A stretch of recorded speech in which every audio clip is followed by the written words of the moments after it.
What's up? This is your girl Casey from the Compass Circle, and we are back today with another video. I'm so excited to have another fellow female trucking entrepreneur in the building. Okay. And this episode is going to be really special because this young lady is very knowledgeable about her hustle and knows how to get to a bag.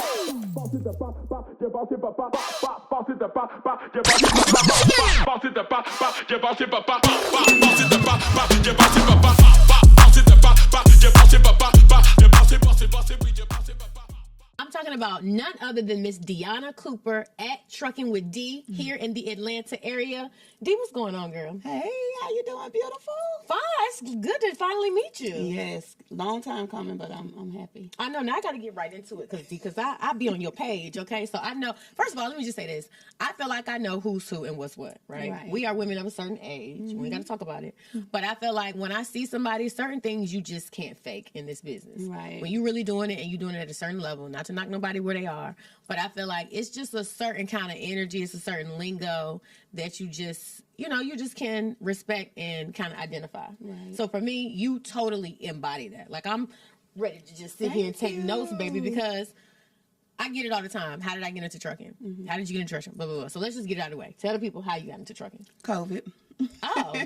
So just, a little backstory. I've been in real estate since I was 19. Oh, wow. Okay. Straight out of high school. I was pregnant with my oldest child. My mom was like, you got to figure it out and you got to have something. I didn't want to go to school. I didn't want to go to college. So I got into the mortgage industry. So straight out of high school, I was doing that since I was 19. Wow. Making great money. Right. When COVID came, well, my fiance tried to get me into trucking back in 2018. Didn't want to do it. I didn't like change. So God said I'm a forest shoe. Huh? And that's what he did. COVID came. I couldn't close no deals. I was 100% commission. All right. I had to figure it out. I was like, what you said about this trucking thing again? Right. I see him on the road. Right. I need to get in it. And that's what we did. I jumped in it 2020 and won't look back.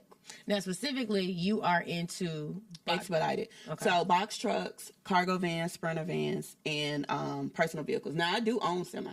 Okay. So, but that's not what I teach. That's not my lane. I started off with box trucks and then got into it with FedEx Ground. Right. Started, doing expedited delivery and fell in love with that. So I let my box trucks go OTR, right? And I started learning this cargo van thing because I was like, oh, people can start with cargo vans. Right. People can start with rentals. I actually was renting I went from 1 vehicle, 7 vehicles to 35 vehicles. Wow. I didn't own those, so I had to do it overnight. I had to learn, So I made a lot of mistakes and went back to the game, went back to the drawing board, started over, and started getting with these 3PL companies, getting direct contracts. Now I'm killing it. Y'all heard that? She's killing it. I'm killing it. What would you say is the moment? Because going from one thing that you've been able to depend on since you were 19 years old, to having to forcefully do something else. You already said, okay, he gonna push me to do this. But when was the moment where you were like, oh, this is my new way. Like, I'm on. When was your moment? Well, I think probably the first year, because when I first got into it, I was strong about it. Like, if I'm going to do this, I need to find somebody. I'm not trying to recreate the reel. Let me find somebody that's doing it, So I looked into 2 other coaches. It didn't work. And then I did get my coach that taught me the box truck game. And so when I learned that, I was like, okay, this is good. Okay, this money coming in, what I was used to. I was already a 6-figure earner. So I was used to that type of income. I tell people all the time, trucking is not a get-rich scheme, but if you know what you're doing and you're able to master something, of course, it's lucrative, right? So I think my big aha moment was probably my first year because I made 7 figures. And I was like, I did this in the first year. Granted, it was COVID, but I knew if I can do this and I can duplicate it, this can be my forever. Okay. It sounds like it's a strong contender. Are you still in the real estate? Yes and no. So when I left my branch, I had about 8 loan officers up under me. And I just said, I'm coming back. I still, talk to them. I still mentor them. I still help them. But it's just like everything else. It changed, right? So I was like, I'm going back to school to just make sure that, I know everything. But I am going to still be holding my license. So if you need to purchase a home, she can do that too. I would be able to do that too. Help you with your HUD sheet and your rate and term and all of that. Everything, baby. Make sure. So I keep my connections there. I'm from Miami. Born and raised. I love it. But Atlanta is my new home, and it has done me right. And one thing I love about Atlanta is just people stick together. Yeah, they do. It's, I mean, you're going to have that competition anywhere that you go, but that motivates me because I'm never in competition with nobody else. Do you feel like if you stayed in Miami, you could have done the box truck thing there too as successfully, or do you feel like Atlanta had something to do with you taking off the way you did? No, I don't think so. I think, like I tell anybody, it's anywhere that you go, right? So I think what helped me in Atlanta was my real estate part of the business, right? So that's what helped me being in Atlanta. I don't think I was going to be as successful in Miami in the mortgage industry on where I was, because when the market crashed, Florida was hit so hard. Right. You got to remember, my home there, I purchased my home, it was over $300,000. I end up doing a deed in lieu back to Fannie Mae for $75,000. Oh, wow. It was so upside down. Right. It took the real estate market in South Florida to come back longer than it did in Georgia. So you got to remember, I came here, I purchased my house here, and now my house is worth 3 times that amount. Right. Because at first, Atlanta market, the real estate wasn't so high. So my move to Atlanta was more for the mortgage side of the business than the transportation. You can do transportation anywhere. Now, with your trucks, do you find that it's very high turnover with the drivers and all that? Because sometimes you see that with semis, everybody just running to get to the next. Do you feel like you have less of a volatile turnover with that, with the box trucks? Yes and no. More on my expedited side, I have a bigger turnover, and I tell my people I'm always hiring. Right. Because, one, I'm always looking for more contracts, right? I'm never getting content where I'm at. But yes, I think the turnover comes on my side and theirs because I have very high expectations for my drivers. I want go-getters. I don't want nobody that really want to sit here and work for me for years. Right. In all my orientations, I talk to my drivers about getting into the transportation space and being an owner and actually leaving a legacy for their family. So to me, the turnover is going to either come because I'm going to push you out or you're going to walk away. Now, are you able to, because I don't know a lot about box trucks. Some things I know, but I don't know, like I know, tractor trailers. Can you guys lease on owner-operators too? Or is that... Yep, so you can do the same thing. So you can lease people onto your authority. You can get dedicated work where you don't need an authority. Like if you run for FedEx, Amazon, you running under their DOT number and stuff. So yes, it's the same way. Same thing with cargo vans, Sprinter vans. They can have authority or they can run up under someone else, or they can do expedited where they don't need an authority at all, and they just get a DOT number. See, boom. Sound a little easier to manage already. Yes. And you mentioned something earlier. You said box trucks going over the road. So that's a concept I haven't heard much about. Can you just talk a little bit about it? Yeah, so we do OTR just like the semis. So sometimes when they can't fit everything in a semi, or a semi can't get in a certain place, they will hire a box truck to come use our lift gate, unload the semi, put it on our truck, and we'll go into the smaller area. Or if it's not enough to go on a semi, they'll hire a box truck. We could take 12 pallets. Wow. So they'll put them on and we go over the road. My truck right now is in Virginia picking up to go back to Statesboro, Georgia. And they just stay in the hotel? So they stay in a hotel. Yeah, that's the only difference. So you do have box trucks that have sleepers, though. Oh. Some people add sleepers into their box trucks, and some people, like if you do FedEx Custom Critical, you'll get a sleeper and attach a box truck to it. Oh, wow. Yeah. So, I think I might have seen a vehicle that looked like, it looks very weird, right? Weird looking, yeah. But if you don't, in order for them to be compliant and get their reset, they do have to get into a hotel. So they have to do logs and all that too? Yep. So we on ELDs just as well. They have to go over weigh stations? We have to stop at weigh stations. Now, the cargo vans don't, but the box trucks do. Wow. So do you feel like more people are open to doing it with cargo vans or box trucks? So sometimes you say something to somebody and it's like they mind just can't. It can't. You know what I'm saying? Yeah. So the good thing about me, I tell people to start where you are. Right. So if you don't have the credit or the finances to jump out and buy a box truck, because of course you're going to make more money with a box truck than you do in a cargo van, start where you are. Start with your car. Let your car start making money for you. Go to a Sprinter van, then go to a box truck. So, I mean, I'll meet you where you at. You just got to be a hustler. Because what I tell people, duplication is what makes me successful. It's not just having one vehicle. Just doing it over. It's doing it over and over again. And once that foundation is solid, you can build on top. She just gave y'all the blueprint. I don't know if y'all heard it. I'm gonna run it back again. But she just literally gave y'all the blueprint. I mean, what else do y'all want? Let's talk about the digital marketing side. Okay. Because I felt like when I first started online teaching people, I did not see a whole bunch of black women in the trucking space, right? And so even to watch it just turn into this phenomenon like it has been, how has that been for you? you got to have tough skin. Social media by itself, right? So the digital part of it is good because now I can be more places at more times, right? And then I can help people everywhere so they don't have to be local to where I am. So it's pros and cons to it, but it's been a blessing. It's definitely been a blessing. Do you go somewhere, are people recognizing you? Now, yeah, I'm getting a little more recognition. How you feel about it, girl? Good and bad. One thing about it, I do everything with morals, so I can sleep at night, right? So I ain't worried about being out there and somebody saying, oh, shoot, she scammed me. Now, we all know you can't make everybody happy. Right.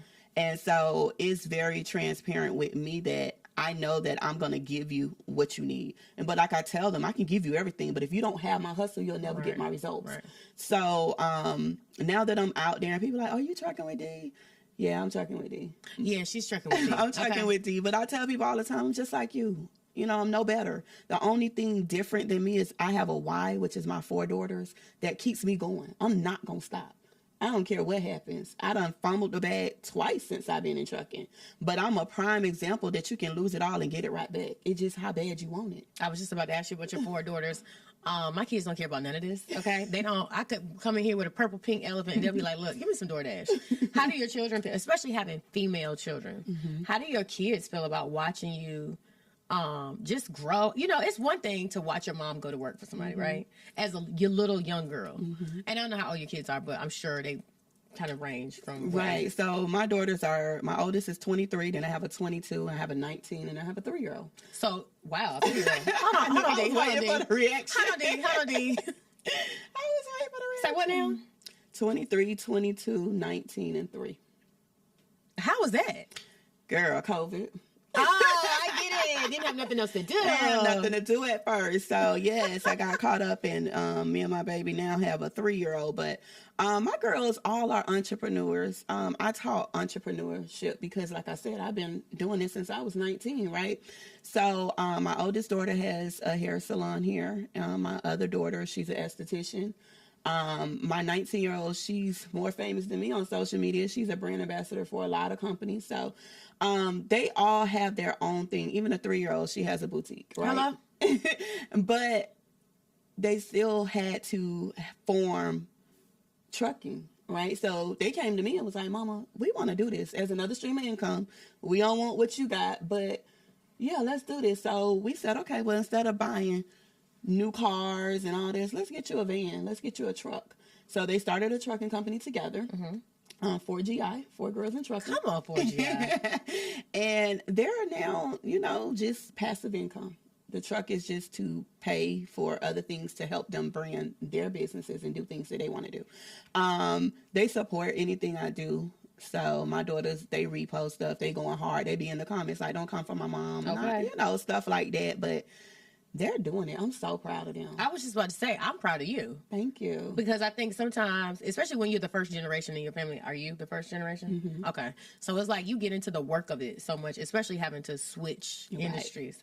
And then I feel like then you got to maintain it, right? And then you got 4 daughters. So sometimes it's like we don't always stop to give ourselves a pat on the back. Looking at all you've been able to accomplish, especially through your children, does that make you like proud? Or do you ever take a moment to be like, you know what? I'm doing this. Listen, one thing about it, I'm very, very heavy on my faith, and I know that God has brought me here, right? So I give him all the glory because you know what, Casey? When I got in myself to feel like I'm doing it, he took it all away. Oh, Lord. He took it all away. When I say he stripped me of everything. And now I can talk about it because I don't want somebody else to make the same mistake. Don't get in a way to feel like you're doing it, you know? And so I do sit back and I do say, wow, I'm doing this. But I also sit back and say, thank you, God.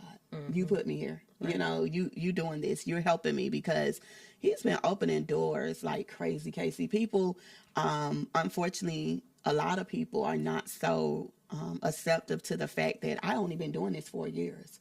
How can she teach you something? How can she do this? She's only been doing it 4 years. Unfortunately, you don't get a lot of support, and let's just be transparent about it. But at the end of the day, I don't need nobody to pat me on my back, right? I tell people that I'm always a student, so I look up to people like you that's been doing this 18, 20 years. But it doesn't take away from what I'm doing. Right. You know, so I am an example to show people that you don't have to be doing something 20 years to really be doing it. Amen. Like, I tell people all the time, pull my card. You know, if that's what's going, I'm from Miami, so we say, pull my card. Like, pull my card.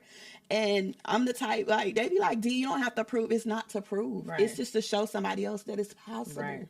You know, people don't understand. People don't see it. They say, oh, you can't make money in Sprinter vans. But when I'm showing them I'm making 6-figure a week in Sprinter vans, Right. they're like, oh, okay, wait. Right. Maybe you can. So, you know, I take it with a grain of salt, you know, but I keep my head up high because I know once you know something, nobody can take it from what you know. I feel like a lot of times when I first started, I feel like I was geeked off people being accepting to, oh, this girl is talking about trucking, because back when I started, wasn't nobody on the internet talking about trucking, right? So then you come out, I came out with the cowboy hat and they was showing up and I was like, oh, y'all like this. Like, oh, but as quick as the light came, that snake got a head on it that'll bite you too. So I learned very quickly too. People would just be sitting at home watching you and just be hating for no reason at all. Do you feel like I don't really attune my energy to it no more because I'm like over it. But do you feel like you catch any hate and it's just like, I'm just trying to help y'all. What is all the fuss about? Yeah. Do you feel like you catch any of that or? I do. And I feel like it's a lot of competition and I just don't understand why, because my thing is it's power in numbers. Mm-hmm. The more we come together and the more we connect, the more we can conquer. And the hate's going to be there, but I learned that that's an insecurity within them. You feel what I'm saying? Because one thing about it, when I got in trucking, I wanted to go find anybody that looked like me. You know, so I found you. I found other women in trucking, but everybody wasn't so welcoming, right? Everybody wasn't. It's like they want to get on the platform and they want to stay there and they don't want nobody else to come. Or I want you to eat, but I don't want you to eat more than me. Yeah. I want to feed you off my plate. Baby, I'm a go-getter. Period. I'm coming to get it. So you can't take what's from me and I can't take what's from you. So, just being able to talk to you and talk to Sheila and talk to other women in trucking, it's been amazing. I mean, I won't even give the energy to the haters, but the supporters, it's been a lot. Yeah. You know, so I'm telling everybody that's out there, if you look like us, you can do it. And I tell people all the time, if you're in my circle, I don't want you to come in my circle and you start where I start. I want my ceiling to be your floor. I want to pour into you. I want to help you because that's how you get your blessings. Say amen if you can. That's how you get your blessings. So, you know, if you get the pleasure to be around a Casey Cooper, a D Cooper, you embrace that. You know, be intentional with it. Yeah. Use those connections. I mean, who would have known? Sitting on the couch, 2 girls in trucking. I don't know what your background is, but baby, I ain't supposed to be sitting right here. I ain't supposed to be able to pull all this stuff I can pull. No, of course not. Of course not. I came from, you know, people saying that we wasn't going to do anything. You know, like, you got to think, let's go back. I'm going to take it to the music industry. You know, Miami, our biggest person at first was Uncle Luke. That's it. Right. You know, pop that. So that was the image that we had. Then especially back then. Yeah, back then. So, we're a certain age, y'all. Don't forget that. Okay, right. I'm an 80s baby. Me too. But I love my culture. I love being from Miami. You know what I'm saying? Then we had Trick and Trina pop it out. Then you got Ross and you got all these other people. And then it started showing us that we can do it too. Yeah.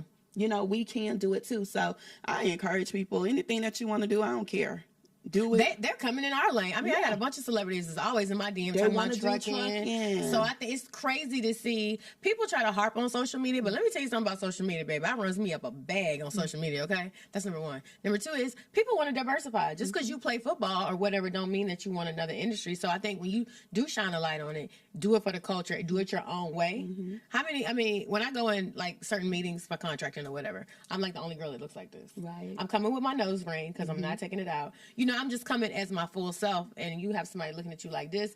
But on the other hand, there's somebody watching me that wants to be in that room too. So I think it's pretty dope. And it motivates them. Like, if Casey can do it, she's beautiful. She's a black woman. She's herself. Like she said, I'm not changing myself. I'm not coming in as a chameleon. I'm coming in as Casey. They're going to accept me or they're not.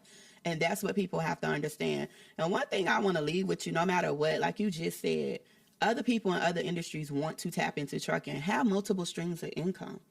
You know, I think it's another big misconception that I hear people say, and these are just blanket statements, like people in the comments, or let me just say this: I done some of the largest trucking projects in the world. Like, this is a fact. So people will be in the comments. You're power only. You don't even got a trailer. Telling me about heavy haul. Well, how do you know, sir? You ain't never done it. But I feel like it's such a misconception that people are saying, "Ain't no money in trucking. Ain't no money in trucking." Well, Right. I think it's some money in trucking, D. It's a lot of money in trucking. It's a lot. Like I said, I'm a sponge. I'm trying to learn. I'm going to be at this expo with you guys trying to learn. Baby, what? Like, you can never know too much. And I think that sometimes people get in their own way. I'm a guru. I'm a legend. I'm a this. No, you're a student. Always remain a student. Yeah, and I think it's a lot of people that call you that. Like, I don't never tell nobody I'm an expert in trucking. Like, I would never say that, because I feel like you said, it's bigger contracts. It's bigger facilities. It's bigger. It's somebody making what I do look like nothing, right? And we be like, wow, I'm killing it with 8, 9 figures, and it's somebody doing 10 and 11. Man, what? Okay. So what's next for you? What do you want to do? I mean, I feel like you have the platform to do whatever you want to do. All eyes are watching. What do you want to do next? So right now, I have 5 different coaches, Casey. So now I just purchased 2 more semis.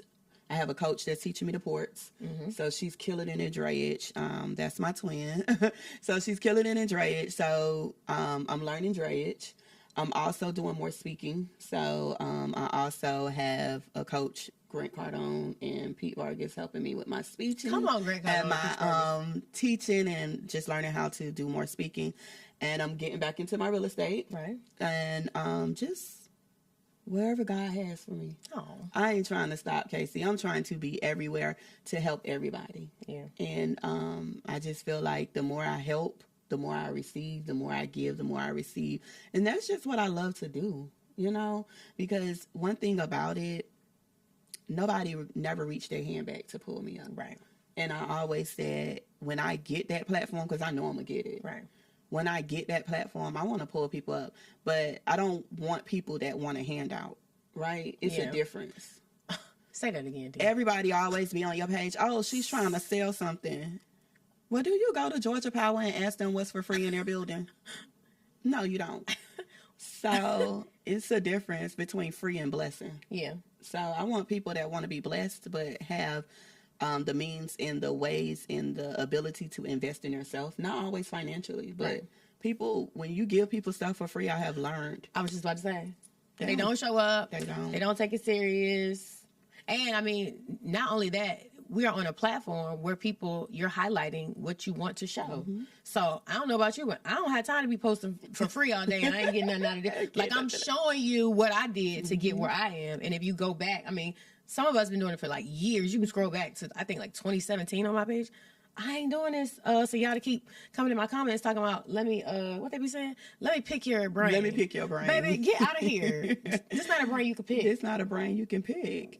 And one thing I love about, even with you show it. The proof is in the pudding. I tell people all the time, like, if you want something, go find somebody that's doing what you're doing. Yeah. Pay them to teach you or mimic it. Yeah. But y'all be sitting here looking at these coaches that be coaching y'all from their couch. Yeah. Baby, I'm in this truck. You'll see it all the time. Do you drive too? Yeah, I drive too. Oh, okay. I drive too. I tell people I would never ask you to do something I can't do. So that's why now that I got semis, I had to go get my CDL. So I'm in CDL. You got a CDL, D? I have my permit right in my purse. I'm in school right now. Okay. I'm in school now getting my CDLs, and I won't have no restrictions. So I'm doing manual.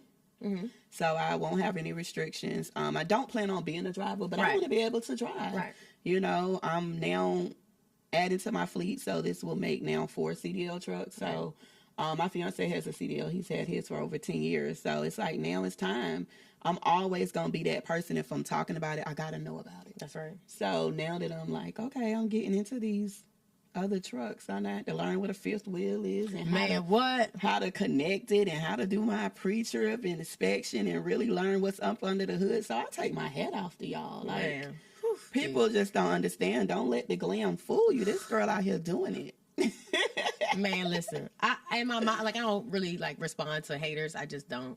But I really like in my mind be like, what I've gone through in the last 20 years, which you couldn't you couldn't handle it. They would break. You would break. You wouldn't be sitting here if you was me back then. You know what I mean? So I take my hat out to all of us. I mean, just to step out here, to be bold, to do it, to have your heart in the right place, still be trying to help people even though nobody helped you, I think is amazing. And to find other like-minded women just like yourself. Your circle is very important because I tell people, especially getting in trucking, I quit all the time. I'm like, I ain't doing this. Yeah, I'm tired of this young. You know, everybody looks about the money that's coming in. Y'all don't know what goes out. Right. Y'all don't know what we have to pay, the expenses, the payrolls, the maintenance. Like, it's so much more than the glitz and glam, you know? So I tell people all the time, like, you have to have that support system. Yeah. You have to have that circle of women. And just shout out to y'all because I watched the show later on. I didn't watch it as it was airing, but I binge watch, right? Because that's how I like to watch TV. I binge watch. So I watched everything from the end. Girl. But one thing I want to say to you guys, I love how you represented women. I ain't see no drinks being thrown. Oh, no, ma'am. I ain't see no. I love what Shawnee said. Like, we have a sisterhood. Yeah. And I love that because it's all about your support system, right? We can conquer the world if I know I'm having a day and I can pick up the phone and Casey like, girl, you got this, dude. Push back, get it out, cry, and get it back. I have my support system. I have my girls that I can call. Yeah. They're in trucking, you know, and they are able to say, okay, you got it? You done? Like one of my friends said, you got 5 minutes. Get it out. All right now. After that, I don't want to hear about it no more. That's right. Let's come on. Put your big girl panties on. Yeah, the support is amazing. So I just want to take my hat off to you guys because you guys show us in a great form. Yeah, and I will say with the confrontation too, because it doesn't mean that we don't disagree or we don't have different ways to go about things. But for me, it's like, if you're going to fight, we got to fight fair. You're right. You know what I mean? Certain things about your characteristics don't have nothing to do with this issue here. That's why, you know, somebody had to go. We can talk about that. But it just wasn't, you know, we're big grown women up here. We can't, come on, we can't do that. And it's enough of that. You know, I feel like it's enough of that, especially in this industry. Right. People kind of want to associate you with being like trashy because it's a truck. Like, we cannot get up here as these beautiful, black, smart, brilliant women and tear each other down. Like, won't happen. So I love that. So I can't wait to see what's up for season 2 and 3 and 4 and 5. We're looking for season 2 and 3. Oh, hold on, Dee. We might have to have you on the show, girl. Okay. I'm ready. Okay. Y'all heard that? Hold her to it. Now, Dee said she's going to be on the show, okay? So season 2, when it comes around, I want y'all to... I'm telling you, listen, 2024 is our year of breaking barriers. I tell everybody, whatever you want to do, the only person stopping you is you. Period. So, y'all better tap in. She the guest. What do you want to leave the people with? Any final words, thoughts? Don't allow fear, doubt, or failure to stop you from going where you want to go. Anytime fear, doubt, or failure come in your mind, know it's of the devil because God don't operate that way, and that means he's trying to prevent you from seeing something amazing. I almost allowed fear, doubt, and failure to stop me from getting in transportation because I didn't like change. Right. And the devil didn't want me to move because I have been able to create a legacy now for my family. I'm able to leave my kids' kids, you know? Yeah. So I'm telling you guys, do whatever it is that you want to do and kill it. Period. Listen, I don't know if y'all can feel the ministry in here, but I know when a woman's got a ministry, okay? And I'm sitting right here next to her, so I can feel it also. Like, this is real. This ain't just no, she just gassing y'all. This is like, she means this. I can feel it sitting here. You about to cry, are you? No, I'm not. I'm just amazed because, Casey, I mean, I know this is not the time, but, baby, if they only knew. It's the time, dude. You want to take it there if they only knew. If they only knew, like, literally, like, I lost everything, Casey. I can remember it like it was yesterday. And all the friends, all the people, everybody there when the money's there. Yeah. Everybody's there when you have the cars and the bags and you can go shopping, you can drop a bag. But nobody but selected people are there when you lose everything. Yeah. You know, and sometimes, you know, I thank God for it. Yeah. But I ain't learned the first time, Casey, so he had to do it again. So I tell people, learn from your lessons, but I won't have to worry about that no more. Yeah. So I just tell people, like, don't let social media make you feel like you can't do it or somebody. Baby, please, they put on, okay? They put on. People show you what they want you to see. That's right. remember that and just go for it, man. I just want people to be great. I want people to use that energy that they use to sit there under our posts and tell us what about tell us about our life and put that into yourself. And baby, if you need help, I'll help you if you really want it, but you gotta want it. Don't come wasting my time. Yeah. You know, God told me to mentor people for free. I mentored 200 people for free, Casey. You know how many people showed up at the end by the time we was finished? Probably less than 10%. Girl. Yeah. Less than 10%. So that's why you have to you got to want it. You got to want it. So, you got to want it. I'm done, y'all, because I've been talking y'all to death. But y'all stay tuned. Stay in connection with people that's doing what you want to do. People that you can validate. This lady has validation. Stay with people that have validation that can take you where you want to go. Take that hate out your heart, put God first, and trust me, don't allow fear, doubt, and failure to stop you. I'm done. Tell the people where they can find you before y'all we do our benediction. Okay, because I'm about to take them now. I got the programs. No, just playing. Y'all can find me at Truckin with D on all platforms, and it's no G. Truckin. I'm from Miami. I told y'all that. Truckin with DEE on all platforms, and come correct if you're gonna come. Y'all heard it here. Don't be wasting our time, but listen, make it count, okay? I'm Casey with the Compass Circle. Make sure you hit like, share, and subscribe, and we'll see you guys on the next episode.